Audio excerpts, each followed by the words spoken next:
आज हमें पाइप लेकर कहाँ चल दिए। तो फाइनली दोस्तों आज चल रहे थे खेत घूमने के लिए। फिर वहाँ पहुँचे, देखिए जहाँ उधर लदाई हुई थी छत के वहाँ पर पहुँच गए। पहुँचने के बाद देखिए यहाँ पर मेड़ बनाकर पानी भर दिया गया। फिर यहाँ पर वो छत पे 2 पाइप बची हुई थी, उसे उतार दी। उतारने के बाद नीचे आए तो देखिए यहाँ पर एक पपीता का पेड़ था और फिर वहाँ पर देखिए बरजे पे यहाँ पौवा रखा हुआ था। फिर उसको धरने के बाद नीचे आ गए।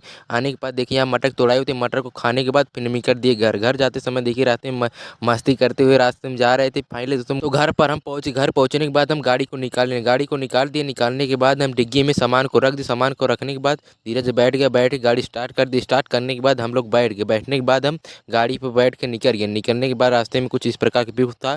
फिर फाइनली दोस्तों हम दुकान पर पहुंच गए। पहुंचने के बाद हम सामान निकाल आने के बाद सामान दिए। सामान देने के बाद दुकानदार हिसाब करके पर्चा दे दिया। पर्चा करने के बाद कुछ पैसे वापस किए। देखिए 200 रुपये वापस मिल गए। मिलने के बाद हम आगे छोले की दुकान पर पाने के बाद फिर छोला वाला खा कर फिर निकल गए। आलू और प्याज खरीदने इसलिए हम दुकान पर रुकने के बाद हम सामान खरीद के फिर वहाँ से निकल दिए घर के लिए। घर फिर पहुँच गए। पहुँचने के बाद हम गाड़ी को धर दिए। गाड़ी को धरने के बाद फिर सामान लेकर हम चल गए घर।